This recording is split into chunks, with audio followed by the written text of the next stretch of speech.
ሰላም እንደምን ቆያችሁ የተወደዳችሁ ተመልካቾቻችን ከኢትዮጵያ ቴሌቪዥን 7 ሰዓት ሆኖ ዜና ኢትዮጵያ በሁለተኛው ምዕራፍ ተመልሷል። በዚህ ምዕራፍ የአጀንዳ ጉዳዮችን ጨምሮ በርካታ ርዕሰ ጉዳዮችን ይስተናገዳሉ። ሪፖርተሮቻችን በቀጥታ መስመር እየገቡ ተጨማሪ መረጃዎችን ያጋሩናል። በመናነሳቸው ጥያቄዎች ላይ ምላሽና ማብራሪያ የሚሰጡ እንግዶችንም እንጋብዛለን። አብራችሁ እንድትሆኑ እንጋብዛለን። ጌታቸው ይግዘውና መሐሌት ታደለ ዜናዎችን እንመራለን። አርዕስተ ዜናዎችን እናስቀድም። ባለፉት 9 ወራት የከተሞችን ዘመናዊነትና የመሰረተ ልማት ተደራሽነት ለማሳደግ አመርቂ ስራ መሰራቱን የከተማና መሰረተ ልማት ሚኒስትሯ ጫልቱ ሳኒ ተናገሩ።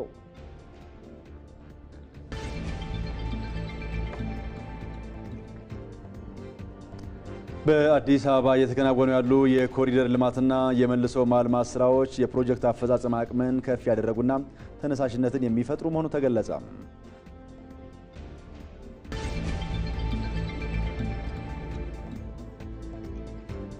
ከውጭ ሐማስ ትጥቅ እንዲፈታና ጋዛን ማስተዳደር እንዲያቆም የፍልስጤም ፕሬዝዳንት ጥሪ ያቀረቡ።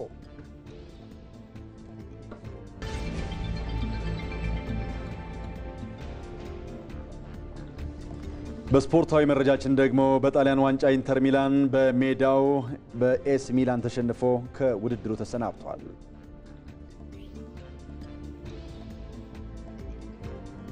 በዜና ኢትዮጵያ ከዚህ ከዋናው ስቱዲዮ በተጨማሪ በቀጥታ መስመር እንግዶችን ጋብዘን እንዲሁም ደግሞ ሪፖርተሮቻችን ጭምር ተጨማሪ መረጃዎች የሚሰጡባቸውን ጉዳዮች ይዘው እየጠበቋችሁ ይገኛሉ። ተመልካቾቻችን ባልደረባችን አባዲ ወይናይ የከተማና መሰረተ ልማት ሚኒስቴር የ2017 የበጀት ዓመት የ9 ወራት የቅድ አፈጻጸም ግምገማን በሕዝብ ተወካዮች ምክር ቤት ሲከታተል ቆይቷል። እሱን የተመለከተ መረጃ ይዟል። ቆየት ብሎ ያጋራናል። እንዲሁም ደግሞ ህይወት አበበ እንሳሮ ነው የምትገኘው። እንሳሮ ውስጥ የተገነባው የለሚ ሲሚንቶ ፋብሪካ ውስጥ ነው ያለችውና ፋብሪካው ተመርቆ ስራ ከጀመረ ወዲህ በዘርፉ ያለውን እጥረት ለመፍታት እያስገኘ ያለውን አስተዋጽኦ በተመለከተ የያዘችው መረጃ አለ። ቆየት ብላ እሱን የምታጋራን ይሆናል። እንዲሁ ደግሞ ዛሬ በአጀንዳነት የምንመለከተው በተለያዩ ከተሞች እየተሰራ ያለውን የኮሪደር ልማት ስራን በተመለከተ ባልደረባችን ሳሙኤል ወርቃየው ከባህር ዳር በቀጥታ መስመራችን ላይ ይገኛል። የባህር ዳር የኮሪደር ልማት ስራ የመጀመሪያው ምዕራፍ ወደ መጠናቀቁ ነው። ሁለተኛው ምዕራፍን በቅርቡ ይጀመራል ተብሏል። እሱን የተመለከተ መረጃ ይዟል። ቆየት ብለን እናገኘዋለን። በዚሁ ጉዳይ ላይ ደግሞ እንግዳም ጋብዘናል። እንግዳችን ደግሞ በከተማና መሰረተ ልማት ሚኒስቴር የከተማ ፕላንና አከታተም መሪ ስራ አስፈጻሚ የሆኑት ገነት ገብረ እግዚአብሔር ናቸው። እሳቸውም ተጨማሪ ማብራሪያ እየሰጡን ከዜና ኢትዮጵያ ጋር ቆይታ የሚያደርጉ ይሆናል። እነዚህን ያነሳናቸውን ጉዳዮች ጨምሮ በርካታ ጉዳዮችን ያስተናገደ ዜና ኢትዮጵያ ይቀጥላል። አብራችን ቆዩ።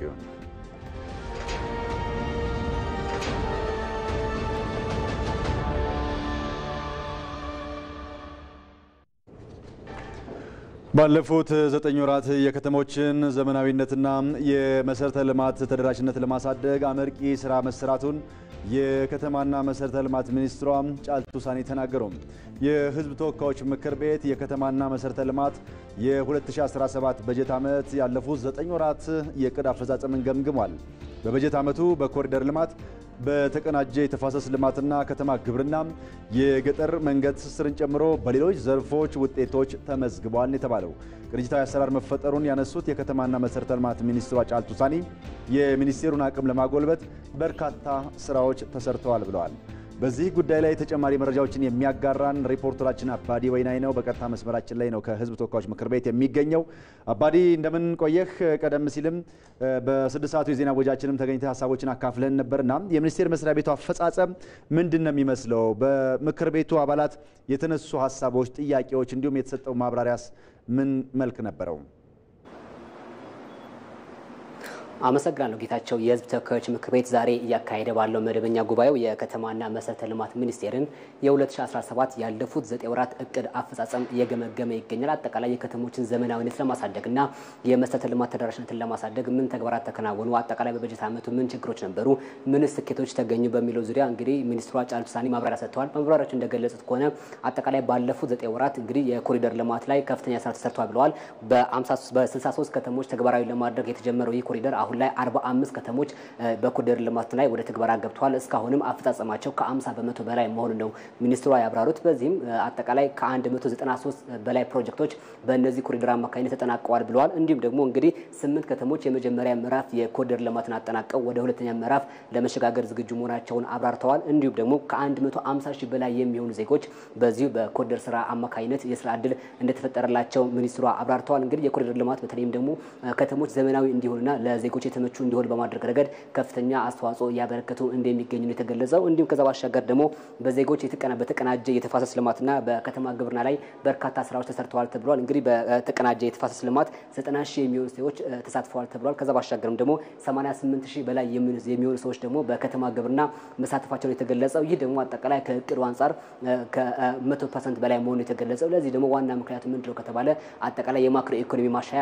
በዋናነት የሚጠቀስ ነው። 15 ቢሊዮን ብር ተጨማሪ ለከተማ ሴፍቲኔት በጀት መጽደቁ የሚታወስ ነው። ይህ ደግሞ አጠቃላይ የከተማ ግብርና የተቀናጀ የተፋሰስ ልማት ስራ ይበልጥ እንዲጠናከር አስችሎታል ተብሏል። እንግዲህ ደግሞ በመንገድ ዘርፍና በገጠር የመንገድ ትስስር ላይ ከፍተኛ ስራ ተሰርቷል ተብሏል። አጠቃላይ በሀገሪቱ ያለው የመንገድ ሽፋን እንዲያድግ በማድረግ ረገድ ባለፉት 9 ወራት በርካታ ተግባራት ተከናውነዋል። እንዲሁም ደግሞ የገጠር የመንገድ ትስስርን ከከተማ ጋር እንዲገናኙ በማድረግና አጠቃላይ የገጠር የመንገድ ትስስርን ይበልጥ ለማጠናከር በርካታ ስራ መሰራቱን የተገለጸው። ከዛ ባሻገርም ደግሞ ሚኒስቴር መስሪያ ቤቱ የሚሰጠውን አገልግሎት በዘመናዊ ቴክኖሎጂ የታገዘ በማድረግ ዲጂታል ኢኮኖሚን እውን ለማድረግ በሚደረገው ጥረት ውስጥ የበኩል ሚና እየተጫወተ እንደሚገኝ ነው የገለጸው። በተለይም ደግሞ ከኢትዮ ቴሌኮም ጨምሮ ከተለያዩ ተቋማት ጋር በቅንጅት እየሰራ ስለመሆኑ ሚኒስትሯ አብራርተዋል። ከዛ ባሻገርም እንግዲህ የስማርት ሲቲ ግንባታ ላይ በተለያዩ ከተሞች ተግባራዊ ለማድረግ እቅድ ተይዞ እየተሰራ ስለመሆኑ ተገልጿል ማለት ነው። እንግዲህ በተለያዩ ዘርፎች አጠቃላይ በበጀት ዓመቱ ባለፉት 9 ወራት ወደ 704 ሺህ በላይ ለሚሆኑ ዜጎች የስራ ዕድል ተፈጥሯል ተብሏል። እነዚህ የስራ ዕድል የተፈጠረው በተለያዩ ዘርፎች ነው።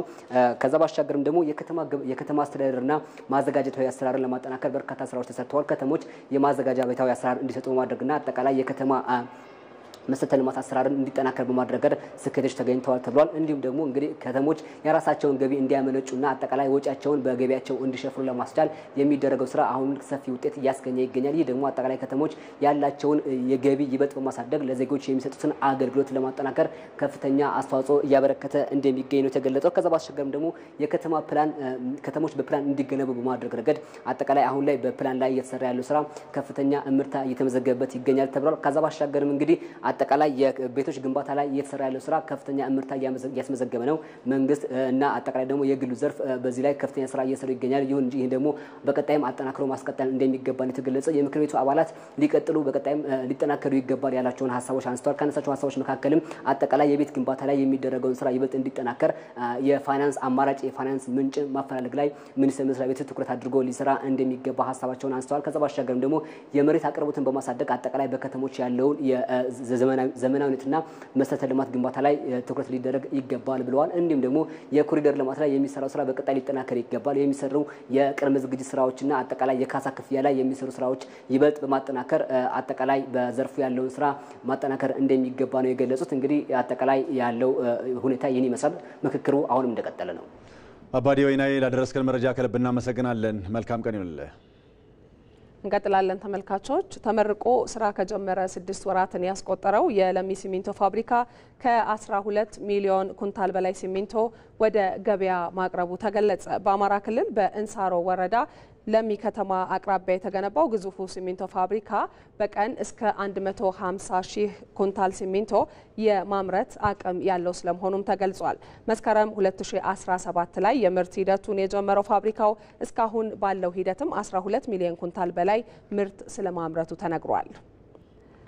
በዚህ ጉዳይ ላይ ተጨማሪ መረጃ የምትሰጠን ሪፖርተራችን መስከረም ህይወት አበበ ከእንሳሮ ለሚ ሲሚንቶ ፋብሪካ ከሚገኝበት ስፍራ በቀጥታ መስመራችን ላይ ነው የምትገኘው። ህይወት እንደምን ቆይተሻል? የለሚ ሲሚንቶ ፋብሪካ ከተመርቆ ስራ ከጀመረ ወዲህ በተለይ ደግሞ በዘርፉ ያለውን እጥረት ከመፍታት አኳያ ያደረገው አስተዋጽኦ ምንድነው? ዛሬ ደግሞ ጉብኝትም ስለነበር የጉብኝቱም ዓላማ ምንድነው የሚለውንም አብረሻ ያይዘሽ ንገሪን።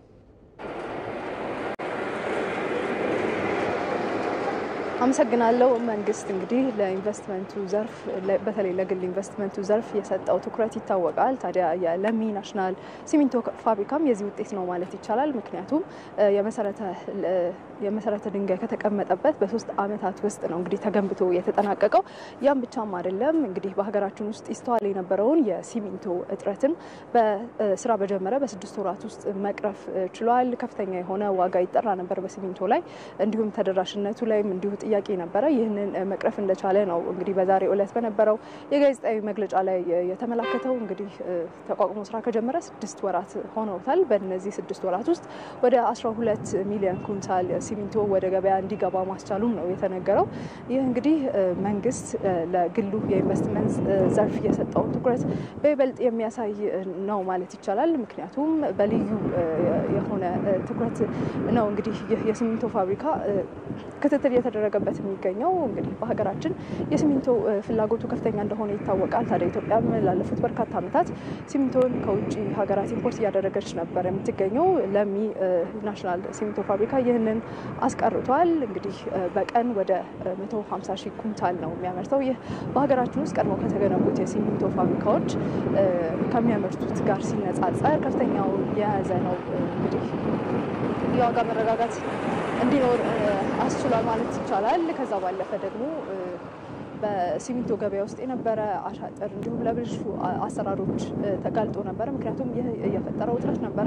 ግን አሁን ሲሚንቶ በዚህ ፋብሪካ አማካኝነት ወደ ገበያ ውስጥ እየገባ ስለሆነ ይህንን ማስቀረት ችሏል። እንዲሁም ደግሞ የዋጋ መረጋጋትም በገበያው ላይ እንደሚስተዋል ነው እንግዲህ ዛሬ የተገለጸው። ከዛ ባለፈ እንግዲህ የፋብሪካ የተገነባበት ቦታ በአማራ ክልል እንሳሮ ወረዳ ለሚ ከተማ አካባቢ ነው የሚገኘው። በዚህ አካባቢ ያለው የሰላምና ጸጥታ ሁኔታ በመንገዳችን ላይም እንግዲህ የተመለከተ ነው ነበር። በጣም ጥሩ የሚባል ነው። በርካታ ለከተማዋ እንግዲህ በርካታ የሆኑ የስራ ዘርፎችን ከፍቷል ማለት ይቻላል። ብዙ የንግድ እንቅስቃሴዎች አሉ። መኪናዎች ሲሚንቶ ጭነው ሲመላለሱ ተመልክተናል። ያለው ነገር የስራው ሂደት በጣም ጤነኛና ሰላምና ጸጥታን ያረጋገጠ መሆኑን ታዝበናል። መልካም እናመሰግናለን ህይወት፣ ለመረጃሽ ጥሩ ቀን ይሁንልሽ። ከዜና ኢትዮጵያ ጋር ናችሁ። ከአፍታ በኋላ ስንመለስ ደግሞ ቤት አብርሃም እየተባለ የአረጋውያን መጦሪያ ማዕከል ስለከፈቱ አንድ ግለሰብ የተጠናቀረ ዘገባን እናጋራቸዋለን።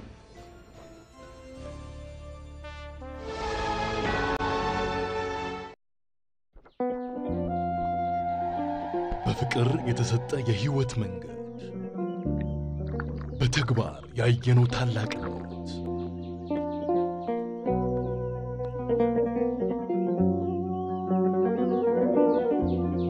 ለድህነት የተከፈለ መስዋዕትነት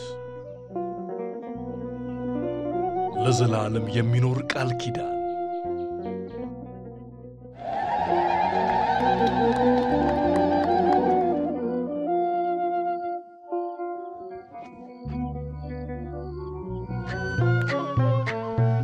እንኳን ለብርሃነ ትንሣኤው በሰላም አድረሳችሁ።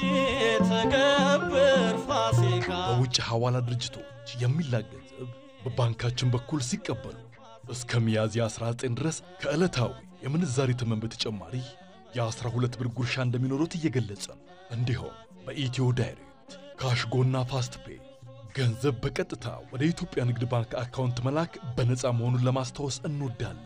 የኢትዮጵያ ንግድ ባንክ ሁሌም የሚተማመኑበት ባንክ።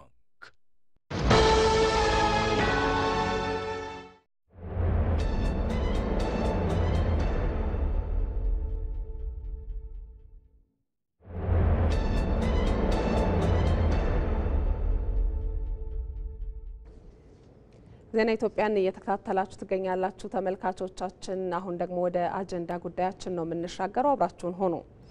በባህር ዳር ከተማ በተለያዩ ምዕራፎች 22 ኪሎ ሜትር የሚሸፍን መንገድ በኮሪደር ለማልማት እየተሰራ ይገኛል።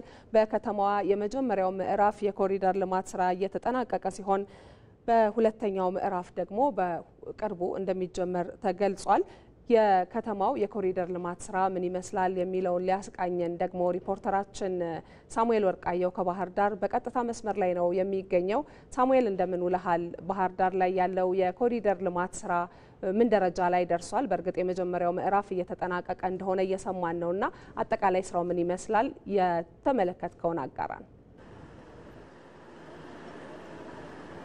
አመሰግናለሁ። ያው እንግዲህ በተለይ እንደ ሌሎች የሀገሪቱ ከተሞች ሁሉ በባህር ዳር ከተማ የኮሪደር ልማት እንግዲህ ባለፉት ወራት ሲከናወን ቆይቷል። በከተማ አስተዳደር ደረጃ እንግዲህ በተለያዩ ምዕራፎች ከ22 ኪሎ ሜትር በላይ የሚሸፍን መንገዶችን በኮሪደር ለማልማት ነው እንግዲህ የታቀደው። የመጀመሪያው ምዕራፍን ባለፉት ጥቂት ወራት ሲከናወን ቆይቷል ማለት ነው። እንግዲህ የተለያዩ የመጀመሪያው ምዕራፍን በተለያዩ ጊዜያት እንግዲህ ወደ እናንተ መረጃዎች ስናደርስ ቆይተናል። እንግዲህ በዛሬው ዕለትም በከተማዋ በተለይ የመጀመሪያው ምዕራፍ ማጠናቀቂያ ላይ እንደመገኘቱ መጠን አሁናዊ ሁኔታው ምን ይመስላል የሚለውን ልናስቃኛችሁ እንግዲህ ባህር ዳር ከተማ ጊዮርጊስ ቤተክርስቲያን አካባቢ ነው የምንገኘው። እንግዲህ በከተማ ስራ ደረጃ እየተከናወነ በሚገኘው የኮሪደር ልማት በተለይም ደግሞ የተለያዩ መሰረተ ልማቶችን በአሟላ መልኩና ጥራቱን በጠበቀ መልኩ እየተከናወነ ይገኛል። አሁን የማጠናቀቂያው ምዕራፍን በተለይ በመጀመሪያው ምዕራፍ ወደ 3 ኪሎ ሜትር የሚደርስ የመንገድ ሽፋን ነው እንግዲህ በኮሪደር ልማቱ እየተከናወነ የሚገኘው ማለት ነው። እንግዲህ በምስሉ እንደምትመለከቱትም በተለይም ደግሞ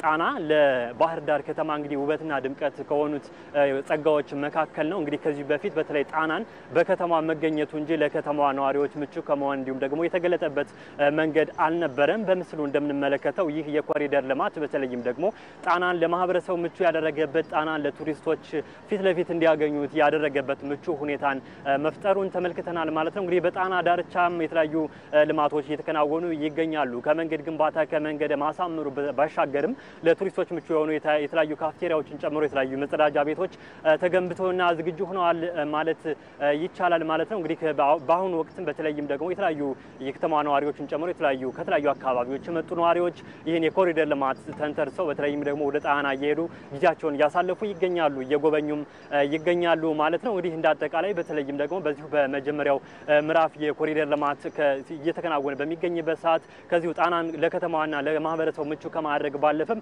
የተለያዩ መዝናኛዎችና የተለያዩ መቀመጫዎችም እንግዲህ በተለያዩ የመንገድ ዳርቻዎች ተገንብተዋል ወይም ተተክለዋል ማለት ነው። እንግዲህ በዚሁ አማካኝነትም የተለያዩ ማህበረሰብ ክፍሎች ጊዜያቸውን እያሳለፉ ይገኛሉ። የብስክሌት መንቀሳቀሻ መንገዶችም የዚሁ አንድ አካል ናቸው ማለት ነው። እንግዲህ በመጀመሪያው ምዕራፍ እየተከናወኑ ከሚገኙ ሌሎች የኮሪደር ልማት ስራዎች ሌላኛው አካል ደግሞ በተለይም ደግሞ የተለያዩ መሰረተ ልማቶች በአንድ ላይ እየተገነቡ ያሉበት ሁኔታ አለ። እንደ መብራት፣ ውሃና የተለያዩ መሰረተ ልማቶች በተለይም በአንድ መንገድ ምቹ በሆነ መልኩ እየተገነቡ ያሉበት ሁኔታ አለ። አሁን በመጀመሪያው ምዕራፍ በማጠቃለያው ማለት ነው የመብራት ፖል ዘመናዊ የመብራት ፖል ተከላም እየተከናወነ መሆኑን ተመልክተናል። ይህ ዘመናዊ የመብራት ፖልን በተለይም ደግሞ የሞባይልን ጨምሮ የተለያዩ ኤሌክትሮኒክስ እቃዎችን ቻርጅ ማድረግ የሚችልና እጅግ ዘመናዊ ፖል መሆኑን ተመልክተናል ማለት ነው። ቀደም ሲል እንዳነሳሁት የብስክሌትና የተለያዩ ዜጎች መናፈሻና የተለያዩ የእግረኛ መንገዶችም በዚሁ አንድ አካል ሆነዋል ማለት ነው። እንግዲህ በተለያዩ በተተከሉ መዝናኛ ቦታዎችም በካፍቴሪያዎችም እንግዲህ ለወደፊቱ በተለይም ደግሞ እነዚህ ካፍቴሪያዎች ወደ አገልግሎት ሲገቡ ደግሞ ለማህበረሰቡ ምቹ የሚሆን እድሉ ከፍ እያለ ይመጣል ማለት ነው። እንግዲህ እንደ ባህር ዳር ከተማ የመጀመሪያው ምዕራፍ ቀደም ሲል እንዳነሳሁት ወደ 3 ኪሎ ሜትር ነው እየተከናወነ የሚገኘው። ማጠቃለያ ምዕራፍ ላይ ይገኛል። ከሰሞኑም እንግዲህ የሁለተኛው ምዕራፍ አንድ አካል የሆነ አንድ የአስፋልት መንገድ ተጀምሯል። ሁለተኛው ምዕራፍ እንግዲህ ይህኛው የመጀመሪያው ምዕራፍ ሲጠናቀቅ ደግሞ በሁለተኛው ምዕራፍ ደግሞ ሌሎች ስራዎች እንደዚህ ይከናወናሉ ተብሎ ይጠበቃል። እንግዲህ እንደ አጠቃላይ ማለት ነው በከተማ ደረጃ 22 ኪሎ ሜትር የሚሸፍን የኮሪደር ልማት እንግዲህ በከተማዋ ይተከላሉ ወይም ደግሞ ይገነባሉ ተብሎም ይጠበቃል። እንግዲህ እኛም በአሁኑ ወቅት እንደተመለከትነው ማህበረሰቡ እየተዝናና በከተማዋ እየተዝናና ተመልክተናል። ከዛ ባለፈም እንግዲህ ይህ የኮሪደር ልማት ሲጠናቀቅ ደግሞ ከተማዋ እንግዲህ ውብነች ከውበቷ ድምቀት ይጨምርላታል ተብሎ ይጠበቃል። የቱሪስት መዳረሻነቷን ይበልጥ ያጠናክራል። ቱሪስቶች መጥተው ደግሞ ወደ ከተማዋ የሚቆዩበትን ጊዜም ያራዝማል ተብሎ ይጠበቃል። በአሁኑ ሂደት ያለው የባህር ዳር ኮሪደር ልማት በተለይ የመጀመሪያው ምዕራፍ ማጠናቀቂያ የአሁኑ ገጽታ ይህን ይመስላል። መልካም ሳሙኤል፣ ለመረጃህ እናመሰግናለን። ጥሩ ቀን ይሁንልህ። የኮሪደር ልማት ስራው በበርካታ ከተሞች የገጠር ከተሞችን ጨምሮ በበርካታ ከተሞች ነው እየተከናወነ የሚገኘው። በከተማ ብቻ ወደ 63 የሚደርሱ ከተሞች ናቸው የኮሪደር ልማት ስራ እየተከናወነባቸው የሚገኙት። ከባህር ዳር አሁን ደግሞ በቀጥታ ወደ ጎንደር እንለፍና በጎንደር ከተማ የመጀመሪያው ዙር የኮሪደር ልማት ስራ ተጠናቆ ሁለተኛው ምዕራፍ ተጀምሯል። ለልማቱም 1.7 ቢሊዮን ብር ኑ ጎንደርን እንሞሽር በሚል መሪ መርሃ ግብር ገቢ ለማሰባሰብ የታቀደ ሲሆን የግንባታ ስራውም በመስከረም ወር እንዲጠናቀቅ ሌት ተቀን እየተሰራ እንደሚገኝ እንደሚገኝ የከተማ አስተዳደሩ አስታውቋል። በዚህ ጉዳይ ላይ ተጨማሪ ማብራሪያ ሊሰጡን ደግሞ የጎንደር ከተማ ከንቲባ ቻላቸው ዳኘው ለስራ በመጡበት እዚህ ስቱዲዮአችን ጋብዘናቸዋል። ተጨማሪ መረጃዎችን እንጋራለን። ስለመጡ ከልብ እናመሰግናለን። አመሰግናለሁ። መልካም እንግዲህ የባህር ዳርን የኮሪደር ልማት ስራ እየተመለከትን ነበር። የጎንደርም የመጀመሪያው ምዕራፍ አልቆ ወደ ሁለተኛ ምዕራፍ እየተሸጋገረ ነው የሚገኘው። የጎንደር የኮሪደር ልማት ስራ ከተማዋን በማዘመን የነዋሪዎችን ሕይወትም ከማቅለል አኳያ ያለው ሚና እንዴት ነው የሚገለጸው የሚለውን ጉዳይ እናስቀድም። መልካም እንግዲህ የኮሪደር ልማት ባለፈው ዓመት ወደ ነሐሴ አካባቢ ነው የጀመርነው።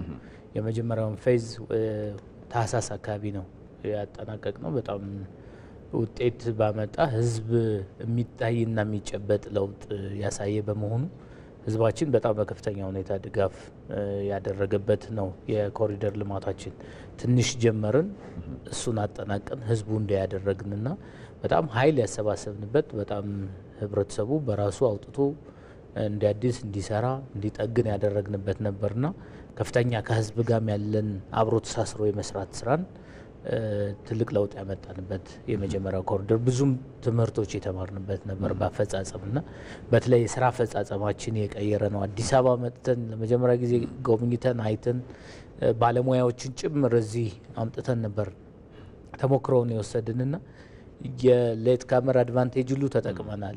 ሌሎች የተሳሳቱት እንዳይነሳሳት በጭምር እና የጊዜ አጠቃቀም 24 ሰዓት ነው ከተማችን ላይ ይህ ስራ የሚሰራውና እኛ አካባቢ የበዓላት የምን ወቅት እሱን ሁሉ ህብረተሰቡ ጋር ተግባብተን አንድም ቀን ምንቆምበት ቀን የለንም። እኛ በዓላትም ቀን ሆኖ እኛ ስራ እንሰራለንና በዛም የስራ ባህል ሁሉ የቀየረልን በጣም አግባብቶናል ከህዝብ ጋር ብለን የምንወስደው።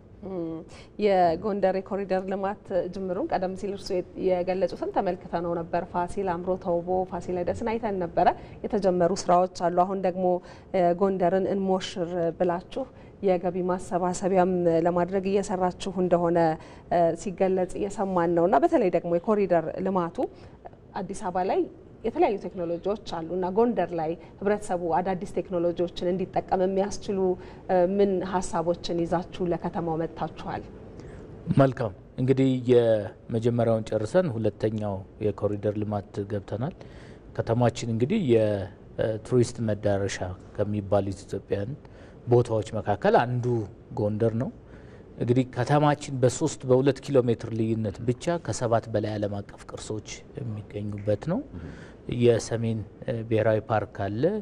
የጣና ዙሪያ ገቡ እንደዚሁ የተመዘገበ ነው። ከዛም ውጪ የጎርጎራ ኢኮ ሪዞርትም እዚያው እኛ ነው ጋ ነውና እሱን ከተማውን ማዘመን ሰርቪሱን ለቱሪስት በሚመጥን መልኩ ማዘጋጀት የቆሸውን አቧራ የነበረውን የማራገብ ስራ እነሱን ስራዎች ለመስራት ነው ጥረት ያደረግነው። ማዘመኑ እንግዲህ ብዙ ከተሞቻችን የኛም ኢትዮጵያ ውስጥ እንዳሉት አብዛኛው ከተማ የኛም ሲመሽ አብሮ የሚተኛ ከተማ ነው፣ ይጨልማል።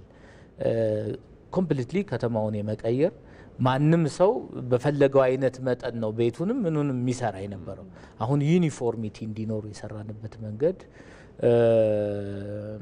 ፋውንቴኖች እንዲኖሩ፣ ፕላዛዎች እንዲኖሩ፣ ህዝብ ሄዶ የሚዝናናባቸው የሚቀመጥባቸው ቦታዎች እንዲኖሩ የሰራንበት ነው። በዚህ የኮሪደር ልማት ህዝብንም ያከበረ ነው። አሁን ብዙ ፕላዛዎቻችን ድሮ እኛንን ተቀምጠን ጥቂቶች ተቀምጠን ሌሎቹን አቁመን ባላከበረ መልኩ ነበር። አሁን እነዚህ መቀመጫዎች ተሰርተው ህዝብ አደባባዮች ህዝብ ነው መጀመሪያ የሚቀመጠውና ህዝብን ያከበሩ ፕሮጀክቶች ናቸው። ለህዝብ ለህፃናት ለወጣቶች የሚመቹ በማድረግ በኩል ሰውኛ ነው ባህሪው ማለት ነውና እጅግ በጣም ህዝባችን ወዶታል፣ እየደገፈን እያገዘንም ነው። አሁንም ጎንደርን ሞሽር ብለን ሰኞ ሚያዝያ 20 በሸራተን ሆቴል 11 ሰዓት ላይ ጥሪ ጠርተናል። 1.7 ሁለተኛው ፌዝ ከአጼ ቴዎድሮስ ኤርፖርት እስከ አጼ ቴዎድሮስ አደባባይ ድረስ የሚወስድ ነው።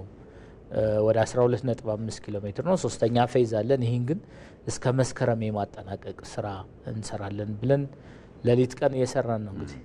እንግዲህ ሞቢላይዝ የማድረግ ስራዎችም ጭምር እየተሰሩ እንደሆነ ነው እየገለጹልን ያሉትና አካባቢውን ይበልጥ በማነቃቃት በኩል ቀደም ሲል ሲገልጹልን እንደነበረውም በግልጽ እንደሚታወቀውም ጎንደር የቱሪስት መዳረሻ ከሆኑ የመስህብ ስፍራዎች መካከል አንዷም ጭምር ናትና ከማህበረሰቡ በተለይ ከውጭ ከሚገኙ ተወላጆችስ ምንድን ነው የሚጠበቀው በእንደዚህ አይነት የልማት ስራዎች ላይ ከመሳተፍ አኳያ? መልካም አሁንም ማህበረሰባችን እዛው ያለው ከፍተኛ ተሳትፎ እያደረገ ነው። በተለይ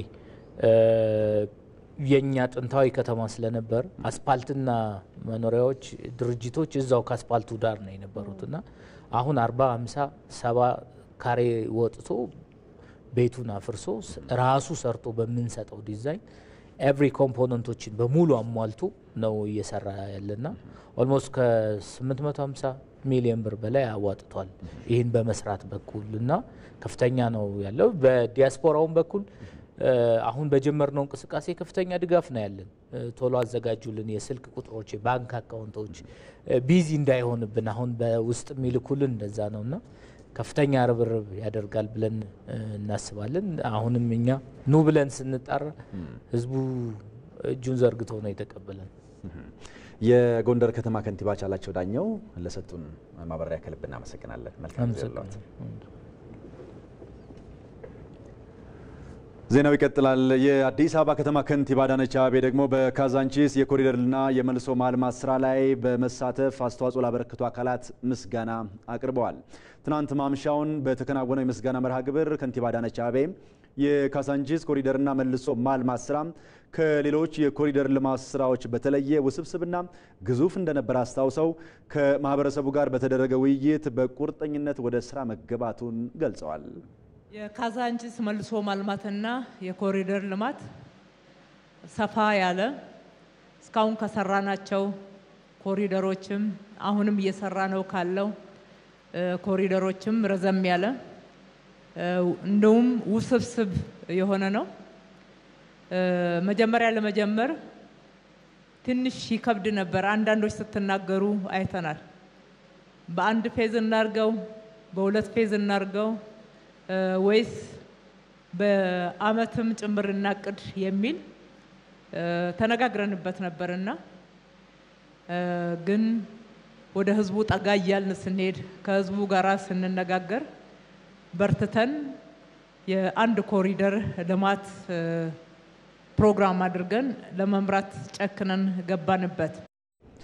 ከቅንጅታዊ አሰራር ጋር በተያያዘ በካዛንቺስ ኮሪደርና መልሶ ማልማት የተለያዩ ተቋማት ስኬታማ ስራ መስራታቸውን የገለጹት ከንቲባ ይህ ውጤታማ ስራ አዲስ አበባን በፍጥነት የዘመነች ከተማ የሚያደርጋት መሆኑን አንስተዋል።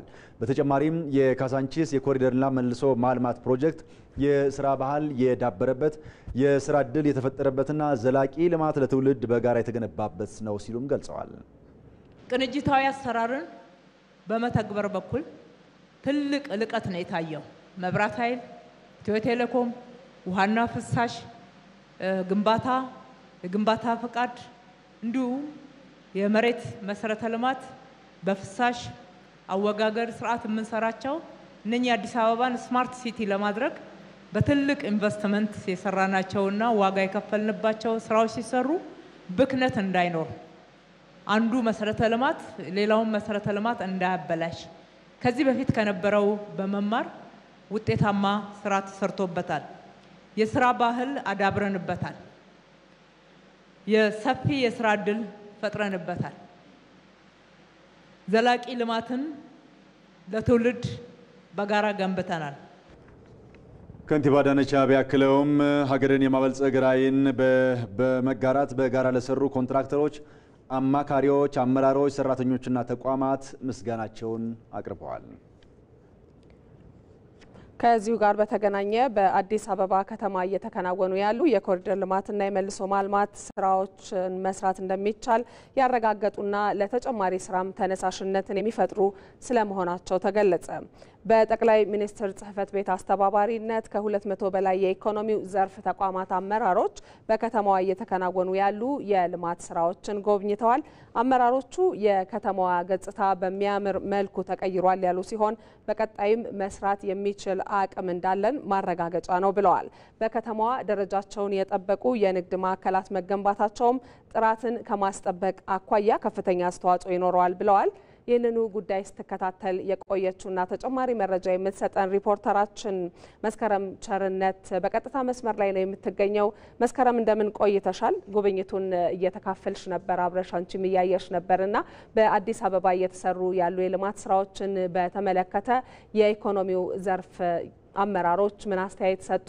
አጠቃላይ የጉብኝቱ ድባብስ ምን ይመስል ነበር?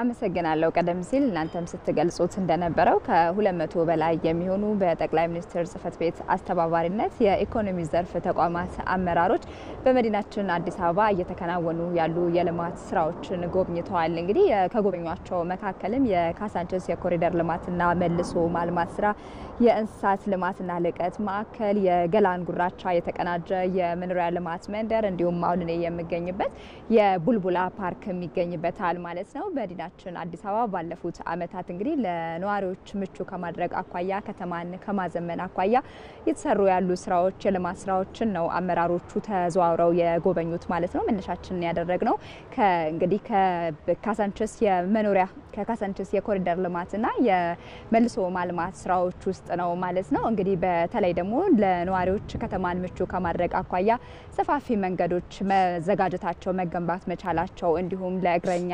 ለሁለት እግር ተሽከርካሪ ለሳይክል እንዲሁም በአጠቃላይ ምቹ የሆነ የመንገድ የኮሪደር ልማት ስራዎች መሰራት መቻላቸውንም ነው እኛ የሚያነጋገርናቸው አመራሮች ያገለጹልን ማለት ነው። ሌላው ደግሞ ከዚህ ቀደም አዲስ አበባ ላይ ሲነሱ የነበሩ አዲስ አበባ እንደ ስሟን የሚመጥን መልኩ ለነዋሪዎች ምቹ ከመሆን ከተማ ጋር በተያያዘ የመጸዳጃ ቤት አገልግሎት በየቦታው ያለ መገኘቱ የመዝናኛ ስፍራዎች እንደ ልብ አለ መገኘት ጋር ተያይዞ በተደጋጋሚ ከተማዋ ላይ እነዚህ እንደ ክፍተት የሚነሱ ናቸው። አሁን ላይ ታዲያ ከኮሪደር ልማትና መልሶ ግንባታ ጋር ተያይዞ እየተሰሩ ያሉ ስራዎች እነዚህን የቀረፉ መሆናቸው ነው አመራሮቹ የገለጹልን። የትኛዎችም አካባቢ ላይ እንግዲህ ነዋሪዎች ተዘዋውረው እንደ አስፈላጊነቱ የስፖርት ማዘውተሪያ ስፍራዎችን ማግኘት ይችላሉ። የትም ቦታ ላይ ሆነው አረፍ ወክ አድርገው እንግዲህ አረፍ ሊሉባቸው የሚችሉ ቦታዎችን እንደ ልብ ማግኘት የሚችሉበት ሁኔታ እንዳለ የመጸዳጃ ቤት እንዲሁም ቀለል ያሉ የመዝናኛ ለህፃናት የሚሆኑ መዝናኛ ስፍራዎችም እንግዲህ ከፍተኛ ቁጥር ያላቸው ወይም ደግሞ በብዛት መሰራት መቻላቸው ነው የገለጹት ማለት ነው። ይህም ደግሞ እንግዲህ የከተማዋን ገጽታ ከመቀየር አኳያ ከፍተኛ ትልቅ መልክ የቀየረ የከተማዋን መልክ የቀየረም እንደሆነ ነው የገለጹት ማለት ነው። እንደሚታወቀው ኢትዮጵያ በርካታ ዓለም አቀፍ ኮንፈረንሶችን የምታስተናግድ ሀገር ናት። ይህንን ታዲያ በሚመጥን መልኩ ከተማዋን ምቹ ማድረግ ለነዋሪዎች ምቹ ማድረግ ደግሞ ሁሌም ተጠያቂ ሲሆን ነበረና ተጠያቂ ሲነሳበት የነበረ ጉዳይ እንደሆነ ይታወቃል። በዛሬው ዕለትም በኢኮኖሚ ዘርፍ ያሉ አመራሮችም የገለጹልን ይህንኑ ነው። የቱሪዝም መስኩንም ለማሳደግ ኢትዮጵያ የምታስተናግዳቸውን ትልልቅ የንግድ ኮንፈረንሶችም እንዲሁ ለማስፋፋት ትልቅ እድል የሚፈጥር ነው። እድገትን ስናስብ ያለ መሰረተ ልማት ግንባታ ያለ መንገድ ምቹ ሁኔታ ከሌለ ምንም አይነት እድገት ሊፋጠን አይችልም ወይም ሊተገበር አይችልም። አሁን ላይ ያየን ያለነው ግን አቅም እንዳለ አመላካች መሆኑ ነው። አሁን የተጀመሩ ስራዎች በቀጣይ ሰፋፊ ስራዎችም ሌሎች ተጨማሪ ሌሎች ከተሞች ላይ ተደራሽ የሚያስችል አቅም እንዳለ ተመልክተና ነው ያሉት ማለት ነው። ሌላው ደግሞ እንግዲህ በተለይ እንደሚታወቀው ከተሞች ሲለሙ ወይም ከነበሩበት በተሻሻለ መንገድ ሲቀየሩ ከሰዎች ታሪክ ጋር ቁርኝት እንዳላቸው ይታወቃል። እነሱን ባስጠበቀ መልኩ የተለያዩ አካባቢዎች ላይ የተደረጉ የመልሶ ማልማት ስራዎች ነዋሪዎች የነበራቸውን ትዝታ እንዳያጡ መለያቸው የነበሩ ትዝታዎቻቸውም ጭምር በላቀ ሁኔታ ታሪክ ሆነው እንዲቀመጡ ማድረግ የተቻለበትና ይህንንም ለትውልድ ማሸጋገር በላቀ ደረጃ የሚቻልበት እንደሆነም ነው ጭምር የገለጹልን ማለት ነው። በአጠቃላይ ግን እንግዲህ በከተማ ምቹ ሁኔታን ከመፍጠር ለነዋሪዎች ምቹ የተሻለች ከተማን ከማድረግ አኳያ ምቹ ሁኔታዎች እንዳሉ መመልከት ችለናል ብለውናል። ከዛም በዘለለ ደግሞ ለነዋሪዎች ማህበራዊ ኢኮኖሚያዊ አስተዋጽኦም ከፍተኛ እንደሆነ ጤናማ የሆነ ማህበረሰብን ለመገንባት ከፍተኛ አስተዋጽኦ ምቹ ሁኔታ ያለው እንደሆነም ጭምር ነው ያገለጹልን ማለት ነው። ለሳቱ ያሉኝ መረጃዎች እነዚህ ናቸው። እናመሰግናለን መስከረም፣ ለመረጃሽ ጥሩ ቀን ይሁንልሽ። ከጫካ ፕሮጀክት ሳውዝ ጌት እስከ ቦሌ ዓለም አቀፍ አውሮፕላን ማረፊያ ቪአይፒ መግቢያ ድረስ የተሰራው የኮሪደር ልማት ስራ ዘመናዊ የቴክኖሎጂ መሰረተ ልማትን የያዘ ነው። በዚህ የኮሪደር ልማት ላይ የተሰሩ ስራዎች ስማርት ሲቲ የመገንባት ሐሳቤ የተግባር ማሳያዎችም ናቸው። አቤል ሙሉጌታ የአዲስ አበባ ከተማን ውብና ሳቢ ለነዋሪዎቿ ምቹ ለማድረግ የከተማ አስተዳደሩ በልዩ ትኩረት እየሰራበት ይገኛል። ከጫካ ፕሮጀክት ሳውዝ ጌት ጀምሮ እስከ ቦሌ ዓለም አቀፍ አውሮፕላን ቪአይፒ መግቢያ ድረስ የተገነባው የኮሪደር ልማት ዘመናዊ ከተማን የመገንባት ሐሳቤንም እውን ያደረገ ነው።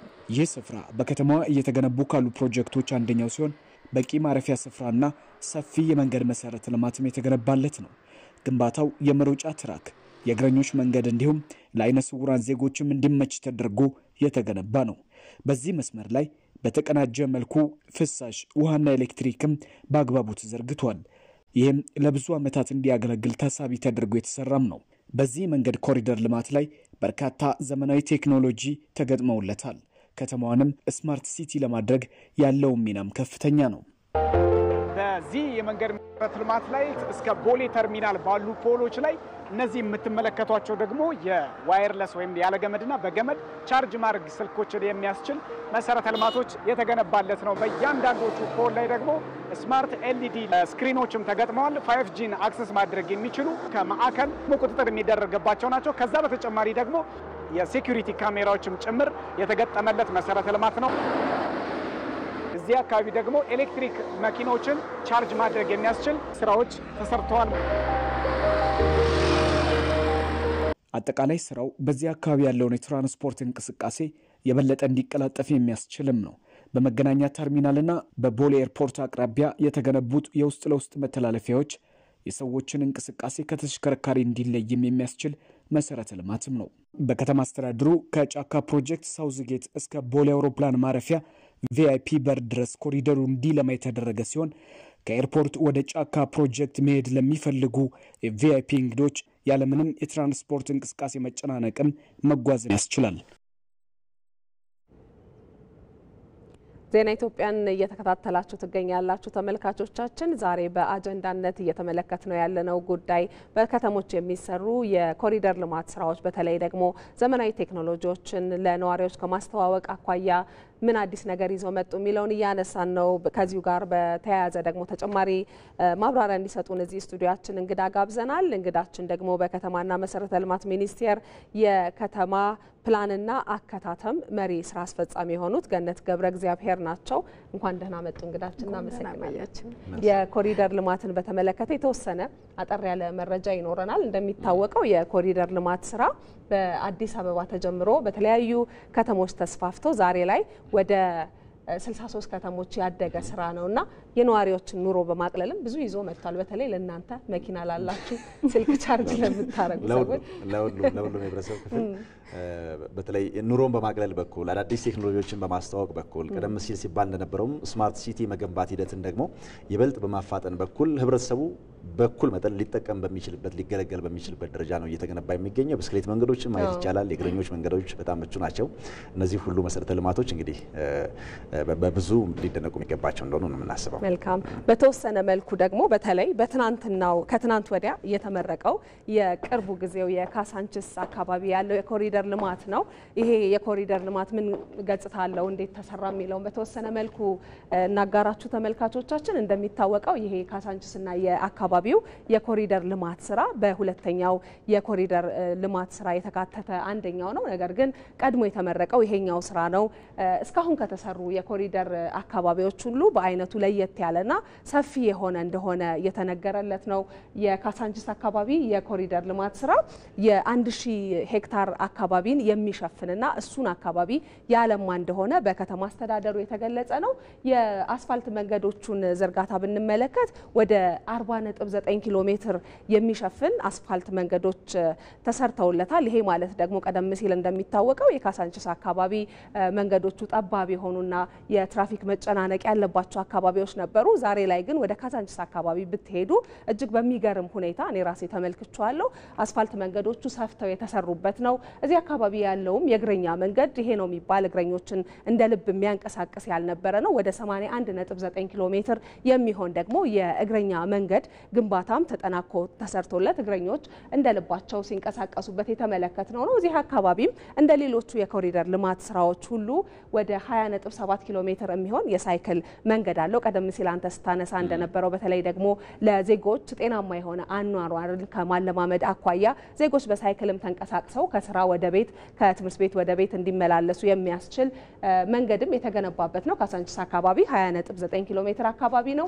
15 የሚሆኑ ደግሞ ለህፃናት ለህፃናት የሚሆኑ መጫወቻ ቦታዎችም በዚህ በካሳንችስና በአካባቢው በተገነባው የኮሪደር ልማት ስራ የተካተተበት ነው። ህፃናት በእንደ ልባቸው መጫወቻ የማያገኙበት አካባቢ ነበር። ካሳንችስ እንደሚታወቀው ሰፊ የሆነ ማህበረሰብ በአንድ አካባቢ ላይ የነበረበት ቦታ ነው እና እዚህ አካባቢ ህፃናት የፈለጉበት ቦታ ሄደው ለመጫወት አዳጋች ነበር። አሁን ግን ወደ 15 የሚሆኑ የህፃናት መጫወቻ ቦታዎች ተካተውለታል። 8 የስፖርት ማዘውተሪያ ስፍራዎችም እንዲሁ እዚህ አካባቢ ያሉ የእግር ኳስ መጫወቻ ሜዳዎችን ጨምሮ የተለያዩ የስፖርት ማዘውተሪያ ስፍራዎች የተገነቡበት ስፍራ ነው። ይህ አካባቢ የ16 ደግሞ የህዝብ መዝናኛ ፕላዛዎችና አረንጓዴ ፓርኮችም አሉበት። ቀደም ሲል የጎንደር ከተማ ከንቲባ እዚህ ስቱዲዮ መጥተው በነገሩን መሰረት ጎንደር ላይ እየተሰራ እንዳለ ሁሉ እዚህም ነዋሪዎች በፈለጉበት ቦታ ቁጭ ብለው ለመዝናናት፣ ለማሰብ፣ ለመጫወት የሚሆናቸው ቦታዎች ተካተዋል። 16 ይሆናሉ እዚህ ካሳንችስ አካባቢ የተሰሩት ብቻ 19 የመጸዳጃ ቤቶች 105ም የንግድ ሱቆች አሉ። የጽዱ ኢትዮጵያን እናስታውሳለን። መጸዳጃ ቤቶች ላይ ምን ያህል ትኩረት ተደርጎ ሲሰራ እንደነበር እዚህ ካሳንችስ አካባቢ ደግሞ 19 የሚሆኑ መጸዳጃ ቤቶች ተሰርተዋል። የከተማዋ ነዋሪ በፈለገው መንገድ ሊጠቀማቸው የሚችሉ ናቸው። 40 የመኪና ማቆሚያዎችና ተርሚናሎችም በዚህ በካሳንችስ የኮሪደር ልማት ስራ የተካተቱ ናቸው። እንዲሁም ደግሞ ወደ 105 ሱቆችን ቀደም ሲል ጠቅሼዋለሁ ተገንብተው ለአገልግሎት ክፍት ሆነዋል። በተለይ ካሳንችስ አካባቢ በርካታ ሱቆች የነበሩበት አካባቢ እንደሆነ ይታወቃል። እነዛ ሱቆች ለኮሪደር ልማት ስራው ሲባል የፈረሱ ናቸው። ነገር ግን ሱቆቻቸው የፈረሱባቸው ሰዎች ተመልሰው አካባቢያቸው ላይ መጥተው መስራት እንዲችሉ እንዲሁ ደግሞ በነገዋ የሴቶች ተሃድሶ ማዕከል ያሉ ሴቶችም በእነዚህ ሱቆች መጠቀም እንዲችሉ ሆኗል ማለት ነው። አዲስ አበባን የወፍ በረር ኮሪደር ልማት ስራዎችን በደንብ ቀልጠፍ ባለ መንገድ ያቀረበችልን ወደ እንግዳችን ነው የምናልፈው። የከተማና መሰረተ ልማት ሚኒስቴር የከተማ ፕላንና አከታተም መሪ ስራ አስፈጻሚ ገነት ገብረ እግዚአብሔር አብሮን ስላሉ ከልብ እናመሰግናለን። አሁንም እንግዲህ በአዲስ አበባ እየተከናወኑ ያሉ የኮሪደር ልማት ስራዎችን ጭምር ነው አሁን ስንመለከት የነበረው። የባህር ዳርን ቅድም አይተናል። የጎንደር እንደዚሁ ተመልክተናል። ወደ 63 የሚደርሱ ከተሞች ላይ የኮሪደር ልማት ስራዎች እየተሰሩ ነው የሚገኙትና በተለይ ስማርት ሲቲ እና የስማርት ሲቲ ሳቤን ከመፍጠር አኳያ ይሄንን በምን ያክል መጠን ያገናዘቡ ናቸው የሚለውን ጉዳይ እስኪ እናስቀድመው። በመጀመሪያ አመሰግናለሁ። የኮሪደር ልማት አንዱ የስማርት ሲቲ የመገንባት መሳሪያ ነው። አንዱ ኮሪደር ልማት ፕላንን ከተሞች በፕላን እንዲመሩ ፕላንን መሬት ላይ የማውረድ የሚያስቻልበት አንዱ የአሰራር ስርዓት ነው። ስለዚህ በዚህ እንትን አሁን ስማርት ብለን ከተሞችን ስናስብ በተለያዩ ጸሐፍታት የተለያየ ትርጉም ተሰጥቶታል። ስማርት ሲቲ ማለት ግን የተሻለ ኢኮኖሚ እንቅስቃሴ ያላቸው፣ የተሻለ የትራንስፖርት የሞቢሊቲ እንቅስቃሴ ያላቸው፣ ጽድ፣ ውብ፣ ለስራ ለኑሮ ምቹ የሆኑና የዜጋውን ፍላጎት የሚያሟሉ ተወዳዳሪ ከተሞችን የመገንባት ጉዳይ ነው ስማርት ሲቲ ማለት። ስለዚህ 6 ምሰሶዎች አሉ። አሁን እኛ ባስቀመጥናቸው ስትራቴጂዎች መሰረት ስማርት ኢኮኖሚ፣ ስማርት አስተዳደር፣ ስማርት ሞቢሊቲ፣ ስማርት አካባቢ ማለት ኢንቫይሮንመንት መሰረት ያደረገ ስማርት አኗኗርና ስማርት ነዋሪ ይጠይቃል። ስለዚህ እነዚህን በተመለከተ አሁን በየከተሞቹ እንደተባለው በ30 ከተማ ይጀምር ተብሎ ክቡር ጠቅላይ ሚኒስትሩ በመነጩት ሀሳብ ከአዲስ አበባ ተጀምሮ ወደ 63 ከተሞች ደርሷል። ይሄ በየከተሞቹ እየተሰራው ያለ ስራ ለስማርትነት ምቹ ሁኔታ መደላድል መፍጠር ነው እየፈጠሩ ነው ያሉት። አሁን ስማርት ኢኮኖሚን ስናስብ ያው የማህበራዊና ኢኮኖሚ መሰረተ ልማቶች እየተገነቡ ነው። አሁን በየ ስማርት አስተዳደርን ስናስብ የተለያዩ ዘመናዊ ቴክኖሎጂን ተጠቅመህ አገልግሎት የምታገኝበትን ምቹ ሁኔታ እየተፈጠረ ነው ያለው። ስማርት አካባቢ አሁን አረንጓዴ ቦታዎች፣ መጫወቻ ቦታዎች ህብረተሰቡ በነን ሞተራይዝድ የምንላቸው ሞተር አልባ እንትኖችን ይዞ ሊንቀሳቀስበት የሚችልበትን አካባቢ እየተፈጠረ ነው። በእግር መጓዝ ነው። ያው እግረኛ መንገድ ለጤንነትም ጭምር ነው፣ ከጤናም ጋር ይገናኛልና አኗኗርን የመቀየር ስማርት ነዋሪ አኗኗርን የመፍጠር ጉዳይ ደግሞ አሁን ብዙ ጊዜ የአዲስ አበባንም እንየው። በተለይ ከተለያዩ ከተሞች አዲስ አበባ በተለየ ሁኔታ የተጨናነቀ አካባቢ ያለባቸው ለመኖር ምቹ ያልሆኑ አካባቢዎች ያሉባቸውን አካባቢ ህብረተሰቡ መኖር የማይቻልበት አካባቢ የነበረውን ነገር የማስተካከል ስራ እየተሰራ ነው። ይሄ ማለት አኗኗርን መቀየር ነው። ያው ገና የነዋሪውን ያኗኗር ዘይቤ መቀየር ብዙ ስራዎች ያው ባንዴ ስማርት መሆን አይቻልም። ደረጃ በደረጃ ነው ስማርት ማድረግ የሚቻለው። ስለዚህ አሁን ሲኖርበት ከነበረው ከተጨናነቀ ቦታ በተሻለ መሰረት ወደ ተለያዩ ቤቶች መኖሪያ እንዲሰጣቸው ተደርጎ አካባቢውን የመቀየር በተለይ ደግሞ አዋራ ላይ የተሰራው የመልሶ ማልማት ስራ በአብነት የሚገለጥ ነው። ነዋሪዎቹ ከአካባቢዎቻቸው ሳይፈናቀሉ ሁሉን አግኝተው የተሻለ ነገር እየተሰራ ያለው። ስለዚህ ሌሎችም አካባቢዎች ይሄንን ስራ ከተማ ያለ ነዋሪ ከተማ አይደለም ማለት ነዋሪ ከሌለው ከተማ የለም። እሱን ማድረግ የሚቻልበት እንትን እየተሰራ ያለበት ሁኔታ ነው ያለውና ይሄ ለስማርት ሲቲ ግንባታ የተሻለ ደረጃ እየተሄደ እንዳለ የሚጠበቅ ነው። ስለዚህ አሁን እየተሄደበት ያለው መንገድ የዜጎችን ኑሮም ለማቃለል የተመቻቸ ሁኔታም ለመፍጠርና ለማዘመን ጥሩ መንገድ ነው ብለን ልናነሳው የምንወስደው ነው። የስማርት ሲቲ ጽንሰ ሀሳብን ደግሞ ተግባራዊ ማድረግ እንደ አዲስ አበባም በሌሎች ከተሞች አካባቢም ተወዳዳሪ የሆነ ከተማም ተወዳዳሪ የሆነች ሀገርም ከመፍጠር አኳያ ያለውን ሚና እናንሳው። ያው እንደ ከተማና መሰረተ ልማትም ይሄንን ስራ ተግባር ስንወስድ ያው ከተሞቹ በእኛ ነው የሚመሩት። ግን የተለያዩ ከተማ ማለት የተለያዩ ስራዎች የሚሰሩባቸው አዝ ሎካል ገቨርንመንት የምናስባቸው እዚህ ፌዴራል ላይ ያሉ ሚኒስቴር መስሪያ ቤቶች ሁሉም ያሉበት የሚሰራ ነው። ከተማ ልማት ግን በአዋጅ 1263 በተሰጠው ስልጣን መሰረት ከተሞቹ ተወዳዳሪ መሆን አለባቸው፣ በስታንዳርድ መመራት አለባቸው፣ በፕላን መመራት አለባቸው። ስለዚህ ተወዳዳሪ የሚሆኑት ከተሞቹ እርስ በርሳቸው ከሌሎች ሀገሮችም አሁን እንግዲህ ዓለም አንድ መንደር እየሆነች ነው። ስለዚህ የኛ ከተሞች ከሌሎች ሀገሮች ከተሞች ጋር ተወዳድረው ኮንፈረንስ ሴንተር እንዲሆኑ አዲስ አበባ አሁን የአፍሪካ ከተሞች ፎረም አካሂዷል። ነገ የዓለም ከተሞች የማክበር እድል እንዲያገኝ ሌሎች ሁለተኛ ደረጃ ከተሞች የምንላቸው እነሱም በዚህ ልክ እንዲያድጉ የመስራት አንዱ ተወዳዳሪ እንዲሆኑ የማድረግ ነው። ዋናው ግን ተወዳዳሪነታቸው ህብረተሰቦቻቸውን በመጥቀም ደረጃና የህብረተሰብ ኑሯቸውን በመቀየር በኩል መሰራት ያለበት እየተሰራ ነው። ግን ደግሞ ማደግ ያለበት ጉዳይ አለ። ህብረተሰቡ የኑሮ ደረጃው ማደግ አለበት። የተለያዩ ስማርት ፎኖችን ቴክኖሎጂዎችን በአግባቡ ሊጠቀም የሚችል ማህበረሰብ መገንባት አለብና ስማርት ነዋሪ መፍጠር የስማርት ሲቲ ዋናው ቤዙ ነው፣ መሰረቱ ነው ብዬ ነው የማስበው። ስለዚህ እሱን ይሄን ስራዎች እየሰራን የባለቤትነት አሁን ምን ሰራቸው በየከተሞቹ በ63 ከተሞች ኮሪደር ልማቱ ሲሰራ ህብረተሰቡ እየተሳተፈ ባለቤት እየሆነ ዘላቂነታቸውን ማረጋገጥ አለበት። መንግስት ብቻውን ሳይሆን ህብረተሰቡ እነዚህን ነገር ሊጠብቃቸው የሚገባ ዘላቂ እንዲሆኑ ማድረግ ያስፈልጋልና ዘላቂነትን ከማረጋገጥ የኔነትን ስሜት ከመፍጠር አንጻር ህብረተሰቡን በዚህ ልክ ማሳተፍ የህብረተሰብ ተሳትፎ ለዘላቂ ልማት ወሳኝ ነው። ስለዚህ ስማርት ነዋሪ መፍጠር የሁሉም ሰው ስራ ነው። ስማርት ነዋሪ ማለት ትምህርት ይመለከተዋል፣ ጤና ይመለከተዋል፣ ሌሎች ሴክተር መስሪያ ቤቶች ይመለከታቸዋልና ቴክኖሎጂውን ለመጠቀም ማወቅ አለብን። ስለዚህ የሰለጠነ የተማረ ያወቀ ህብረተሰብ መገንባት አለብን። ከተሞች የቴክኖሎጂ፣ የፖለቲካ፣ የሳይንስ፣ የምርምር ሴንተሮች ናቸው።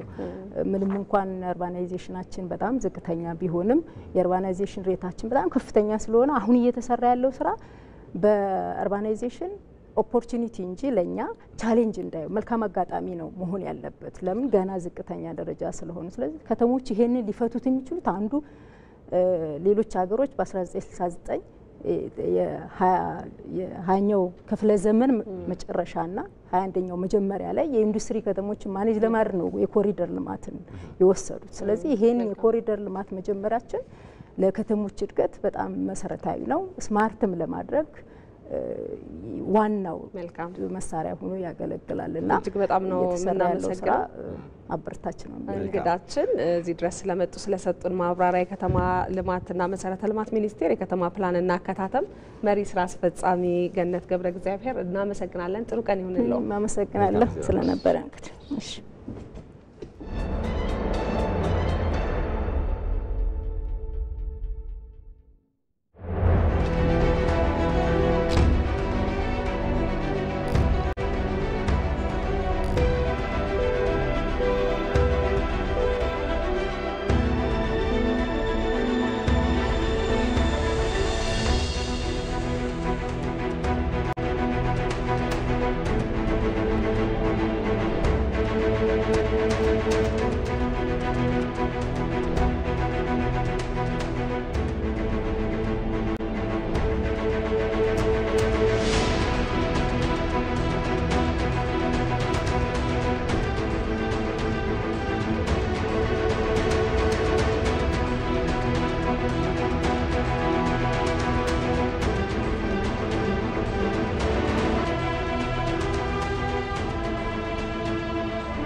ዜና ኢትዮጵያ ይቀጥላል። በደቡብ ኢትዮጵያ ክልል የግብርና ልማት ስራዎችን ይበልጥ ውጤታማ ለማድረግ የተናጠል እንቅስቃሴዎችን ወደ ጎን በመተው ቅንጅታዊ አሰራርን ማጎልበት እንደሚያስፈልግ የክልሉ ግብርና ቢሮ አስታወቀ።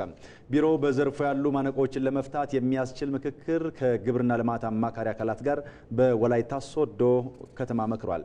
ቅንጅታዊ ስራው የሀብት ብክነትን ከመቀነስ አንስቶ ዘርፈ ብዙ ጥቅሞች እንዳሉት በምክትል ርዕሰ መስተዳድር ማዕረግ የደቡብ ኢትዮጵያ ክልል ግብርና ቢሮ ኃላፊ ዶክተር መሪሁን ፍቅሩ ገልጸዋል። የሪፖርተራችን ተመስገን ተስፋዬ ዘገባ እንደሚያመላክተው በክልሉ ምርትና ምርታማነትን በማሳደግ የአርሶ አደሩን ተጠቃሚነት ለማረጋገጥ በሚደረገው ጥረት አማካሪ ካውንስሉ የላቀ ድጋፍ ያደርጋል ተብሏል። ግብርና ግን በየትኛውም መንገድ በተናጠል ከተመራ ውጤታማ አይሆንም። ምክንያት አንደኛ ግብርናን በካውንስል እንዲሁ ለመምራት የታሰበበት ዋናው ምክንያት በአንድ ጉዳይ ላይ በተደጋጋሚ ሀብት እንዳይባክን ለማድረግ ነው። የመጀመሪያው ጉዳይ። ሁለተኛው ጉዳይ በአንድ ቦታ የተላመዱ ቴክኖሎጂዎችን ወደ ሌላው ለማስረጽ ግንኙነትና ቅንጅት ስለሚፈልግ ነው። ዜና ኢትዮጵያን እየተከታተላችሁ ነው ተመልካቾቻችን። አሁን ደግሞ በአዲስ ቀን የዜና መሰናዶ የሀገር ጉዳይ አድርገን ወደ ተመለከትነው ሀሳብ ነው የምንሻገረው። በግል የሕክምና ተቋማት የአገልግሎት ክፍያ ተመጣጣኝ ያለመሆኑ ፈተና እንደሆነባቸው ተገልጋዮች ይገልጻሉ። የአገልግሎት ክፍያው የናረው ለዘርፉ ኢንቨስትመንት ምቹ አለመሆን እንደሆነ የግል የሕክምና ተቋማት ደግሞ የሚያነሱት ምክንያት ነው። መሐመድ አልቃድር በዚህ ጉዳይ ላይ ያሰናዳው ዘገባ አለ። የሁለት ልጆች እናት የሆኑት ወይዘሮ አበራሽ ኦቾ በቅፋቸው ውስጥ ያለችው ልጃቸው በተፈጥሮ የልብ ችግር ሳቢያ ሕክምናን ለመከታተል ተገዳለች። በመንግስት የሕክምና ተቋማት ሕክምናዋን ብትከታተልም በምትፈልገው ልክ አልሆነላትም። የልጇ ጤና እንዲመለስም በግል የሕክምና ተቋማት መከታተል እንዳለባት ተነግሯታል። ይሁንና ያለችበት ኢኮኖሚያዊ አቅም ግን የተጠየቀችውን የሚመልስ አልሆነም። በየቀኑ በቃ ሰውናት እያለቀ መጣ። ያፈናት ነው። ለሊት አልተኛ። ለሊት ነው ደግሞ በብዛት የሚያፈናት። አሁን እንደውም ከትላንት ወደ ደጅ ነው አደርኩት ማለት ይቻላል። ንፋስ እንትን ለማድረግ የተጠየቅኩትን በጣም ከባድ ነው። የመንግስትም እጅ ያለው የመንግስት ደግሞ በጣም ወረፋ አለ እና ከቻልሽ በግልሽ አሉኝ። በግሌ ደግሞ በፍጹም አይታሰብም። ለምን ዝም ብዬ እርኩስ ሲሄድ 705,000 ብር ነው የተጠየቅኩት። 705,000 ብር በዚህ ሰዓት እንኳን 705,000 ብር 500 ለኔ በጣም ከባድ ነው። በኢትዮጵያ የግል ሕክምና ተቋማት ክፍያቸው መወደድ፣ የሕክምና ኢንሹራንስ አለመኖር እንዲሁም ለሕክምና ተቋማት የሚሰጠው የኢንቨስትመንት ምቹነትም አናሳ መሆኑ ይነሳል። ትልቁ ወጪ ምንድነው ከተባለ በእኛ ሀገር ለቦታዎች የሚከፈል ለቤት ኪራይ ለተቋም ኪራይ የሚከፈል ነው። ይሄን ደግሞ አብዛኛው ኢንቨስትመንቱ በሰፊው ያለ መመቻቸት እየፈጠረ ያለው ተግዳሮትም ነው የሚሆነው። ኬንያ፣ ታንዛኒያ ዞሪያ አይቻለሁ። ከኢትዮጵያ 4-5 እጥፍ ነው እያንዳንዱ። ነገር ግን ህብረተሰቡ ግን አይሰማውም። ለምን? ኢንሹራንሱ ነው የሚከፍለው። የሚነጋገሩት ኢንሹራንሱና አገልግሎት አቅራቢው ነው እንጂ ታካሚ የሚገባውን አገልግሎት ብቻ ነው ማግኘት የሚሆነው። ስለዚህ ይሄን ችግር ለመፍታት ለመቅረፍ ሁላችንም ተረባርበን የጤና ኢንሹራንሱን ወደ መሬት እንዲወርድ መንግስት የጀመረውን ሰፊ ስራ እያጠናከረ እንዲሄድ የግሉም ዘርፍ በዚሁ ልክ እንዲሄድ ማገዝ። የጤና ሚኒስቴር የግል ሕክምና ተቋማት የክፍያ ስርዓትን በማዘመን መሰል ችግሮችን ለመፍታት እየሰራ መሆኑን አንስተዋል። እንደ ሀገር አንዱ የሕክምና አገልግሎት የክፍያ ስርዓትን ማዘመን ነው። ለምሳሌ የግሉ ዘርፍ ላይ ሕክምና ሲሄድ ሰው በአንድ ጊዜ የሚከፍለውን ክፍያ ስለማይችል ቀድሞ ኢንሹራንስ እየገባ በመደጋገፍ ስርዓት የሚታከምበት ስርዓት መዘርጋት ነገ ማይባል ነው እና ሌሎች ያደጉ ሀገራትም ይሄን ነው የሚጠቀሙትና አሁን ቅድም ያለውን ፕራይቬት ዘርፉ ጋር ያለውን የዋጋ ጫና ለመቀነስ አንዱ ኢንሹራንስን አጠናክረን ኢንሹራንሱ ገዢ ሆኖ ሲመጣ የሚሞግት ተጠቃሚውን በብዛት ይዞ የሚሞግትና የበለጠ ዋጋን አሻሽሎ የሚሄድ እንዲሆን ያደርጋል። ሌላው ዋጋ እንዲጨምር የሚያደርገው የአቅርቦት ነው።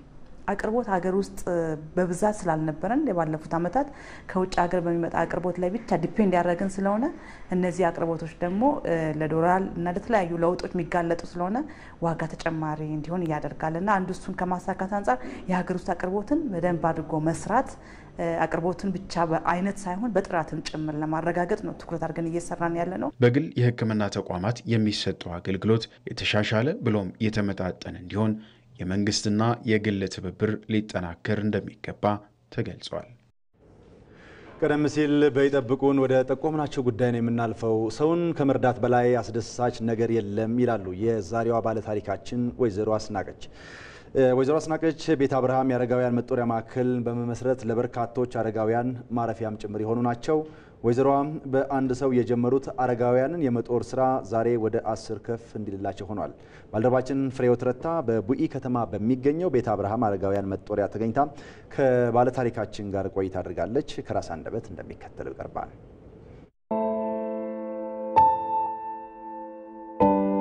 ወይዘሮ አስናቀች ደምሴ ይባላል። ከዚህ በፊት ብዙ እርሻ መሬት ወደ ጅማ ነበር የኖርኩት።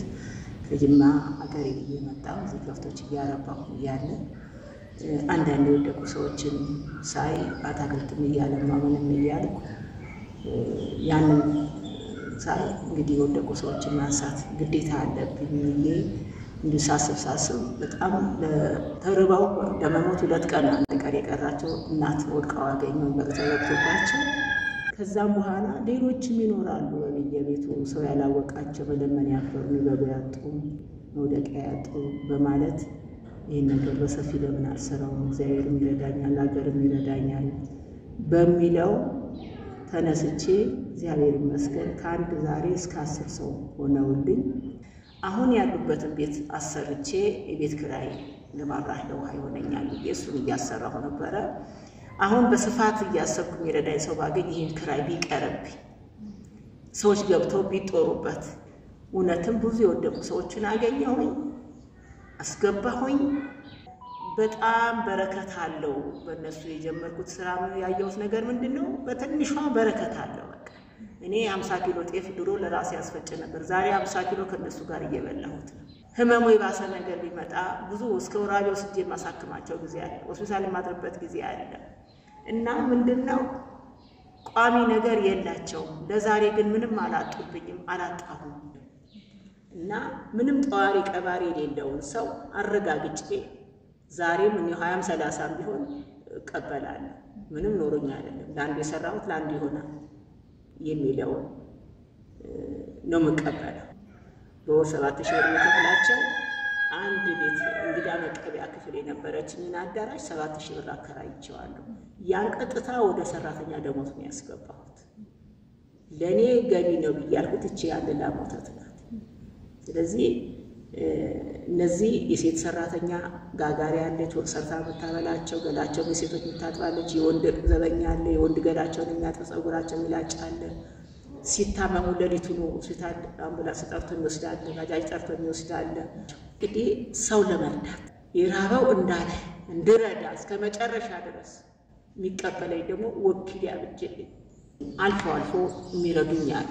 አንዳንዴ ራት የሚያበሉልኝ አሉ፣ አንዳንዴ ቁርስ የሚያበሉልኝ አሉ። አመት በዓል ሲመጣ ዛሬ እዚህ ነው አልብለው ይዘው ይመጣሉ። ልደት ሲያከብሩ የሚመጡ አሉ።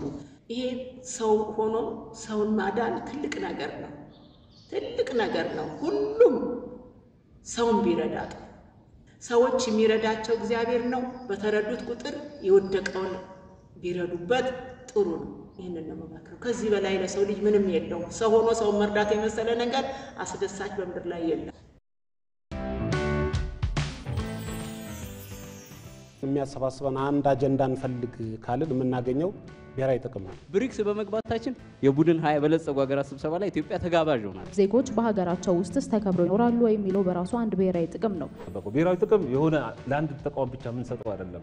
ለመከላከያ ሰራዊት ወይ ለውጭ ግንኙነት ወይ ለውጭ ጉዳይ ሚኒስቴር ወይ ለተወሰነ አካል ወይ ለመንግስት ብቻ ምንተው አይደለም። የጋራ ጥቅሞቻችንን ወይም ሀገራዊ ፍላጎቶቻችንን በጋራ ቆሞ በመከላከል በኩል አኩሪ ታሪክ ነው ያለ። ከህጉ አንፃር ወንጀለኛ መቅጫ ህግ ከ138 ጀምሮ ከባድ የወንጀልና የቅጣት ህጎች እንዳሉት በሰፊው ይደነግጋል። እንዴት ነው ሌላ ሀገር ያለን እኮ አስመሰላችሁት? ወይም እኛ ለተቃዋሚዎች ያሰልፈን አስመሰላችሁት እኮ። ለብሔራዊ ጥቅም ጥብቅና ዘብ መቆም ለአንድ ፓርቲ መቆም ማለት ነው።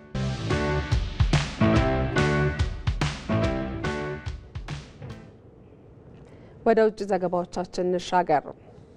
ሐማስ ትጥቅ እንዲፈታና ጋዛን ማስተዳደሩን እንዲያቆም የፍልስጤም ፕሬዝዳንት ጥሪ አቀረቡ። ፕሬዝዳንት መሐመድ አባስ ለፍልስጤም አስተዳደር ማዕከላዊ ኮሚቴ በራማላህ ገለጻ አድርገዋል። ፕሬዝደንቱ ሐማስ ያገታቸውን ሰዎች እንዲለቅም ነው የጠየቁት። በፕሬዝደንቱ የቀረበውን ጥሪ ሐማስ ክብረ ነክ ነው ሲል አውግዞታል። በፈረንጆቹ ጥቅምት 2023 በተጀመረው የጋዛው ጦርነት ከ51 ሺህ የሚልቁ ሰዎች ሞተዋል ሲል የዘገበው ኤኤፍፒ ነው። በሌላ የውጭ መረጃ ደግሞ የሩሲያ ሚሳኤልና ሰው አልባ አውሮፕላኖች በዩክሬን ዋና ከተማ ኪየቭ ላይ ባደረሱት ጥቃት ቢያንስ 9 ሰዎች ሲሞቱ ከ70 በላይ መቁሰላቸው ተገለጸ። ሩሲያ በበኩሏም 87 ሰው አልባ አውሮፕላኖችን በአንድ ጀንበር ከዩክሬን አቅጣጫ ይዣለሁ ብላለች።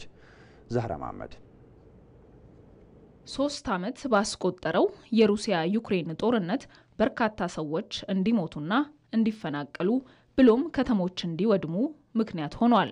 በዚሁ መቋጫ ባላገኘው ጦርነት የዩክሬን ወታደሮች 20 በመቶ የሚሆነውን የዩክሬን ግዛት እንደተቆጣጠሩ ይገልጻሉ። ከ38 ሚሊዮን ሕዝብ በላይ ከሚኖርባት ዩክሬን በጦርነቱ ምክንያት 8 ሚሊዮን የሚጠጉ ዩክሬናውያን ተፈናቅለዋል። የተወሰኑት ደግሞ ሀገሪቱን ለቀው ተሰደዋል።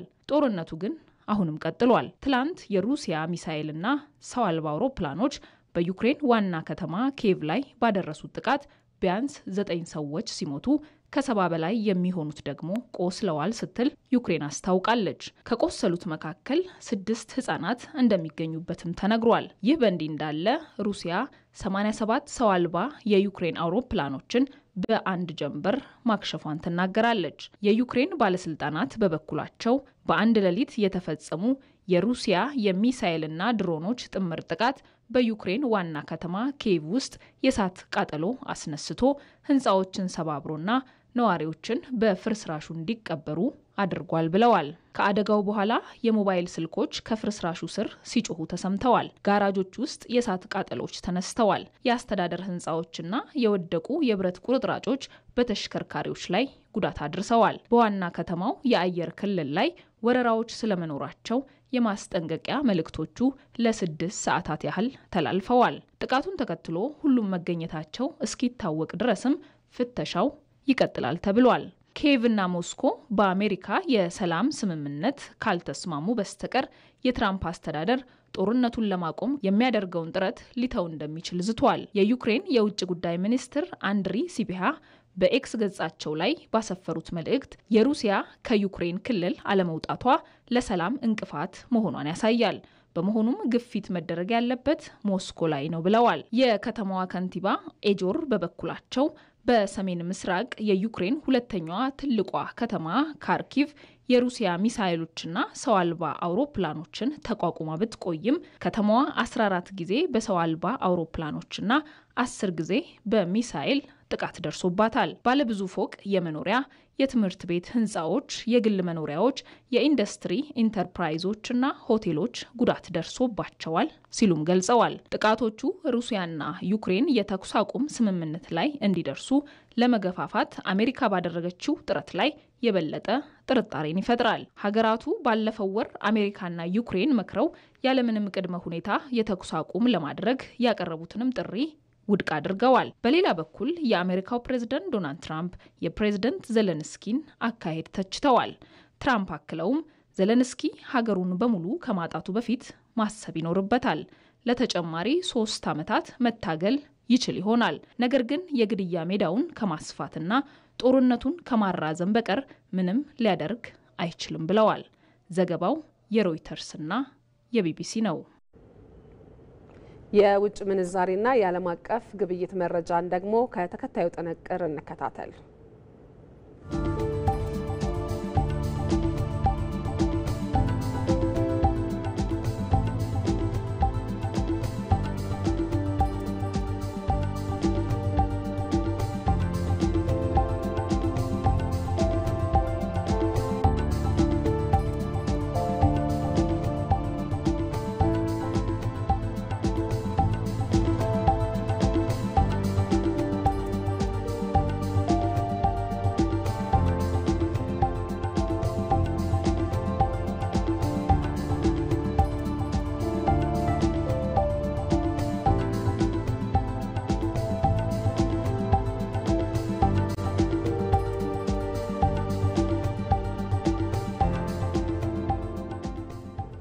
ወደ ዜና ኢትዮጵያ ስፖርታዊ መረጃ ስናልፍ ደግሞ በጣሊያን ዋንጫ ኢንተር ሚላን በሜዳው በኤሲ ሚላን ተሸንፎ ከውድድሩ ተሰናብቷል። የኢንተር ሚላኑ አሰልጣኝ ሲሞኔ ኢንዛጊ በውድድር ዓመቱ በሚላን ደርቢ የከተማ ተቀናቃኛቸውን ኤሲ ሚላንን በገጠሙባቸው 5 ጨዋታዎች ማሸነፍ ሳይችሉ ከርተዋል። በጣሊያን ዋንጫ ግማሽ ፍጻሜ ዛሬ ምሽት ቦሎኛም ከኢምፓሊ ይጫወታሉ። መሰረት ተስፋዬ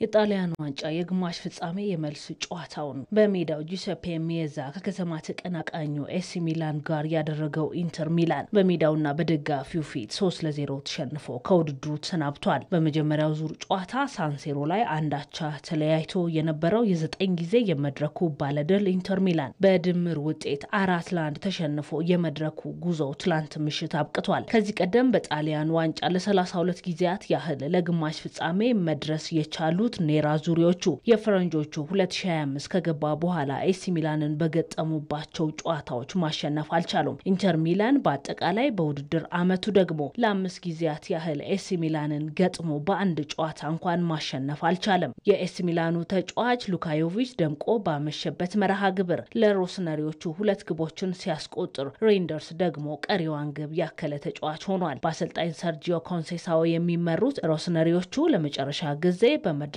የፍጻሜ ተፋላሚ የነበሩት በ2022 እንደነበር ይታወሳል። የጣሊያን ዋንጫን ለ5 ጊዜያት ያህል ከዚህ ቀደም ያሳካው ኤሲ ሚላን በፍጻሜው ድል አድርጎ የ2024-25 የጣሊያን ዋንጫን የሚያነሳ ከሆነ ከ22 ዓመታት በኋላ ከጣሊያን ዋንጫ ጋር በድጋሚ ይገናኛል። ከምሽቱ ጨዋታ በኋላ አሰልጣኝ ሲሞኔ ኢንዛጊ በኢንተር ሚላን ቤት የሶስትዮሽ ዋንጫን የማሳካት ህልም ሲያበቃ በከተማ ተቀናቃኛቸው ላይ የነበራቸው የበላይነትም ድል ተነስቷል። የጣሊያን ሴሪአን ከናፖሊ ጋር በእኩል 71 ነጥብ በግብ ክፍያ በልጦ የሚመራው ኢንተር ሚላን በአውሮፓ ቻምፒየንስ ሊግ የግማሽ ፍጻሜ ተፋላሚ መሆኑ ይታወቃል። ካለፉት 3 የሴሪያ መርሃ ግብሮች በአንዱ ብቻ ያሸነፈው ኢንተር ሚላን በቀጣዩ ሳምንትም በአውሮፓ ቻምፒየንስ ሊግ ከባርሴሎና ጋር ከባድ ፍልሚያ ይጠብቀዋል። በጣሊያን ዋንጫ ለፍጻሜ የሚያልፈውን ቀሪ አንድ ክለብ የሚለይ የግማሽ ፍጻሜ የመልስ ጨዋታ ዛሬ ምሽት በቦሎኛና በኢምፖሊ መካከል ይደረጋል።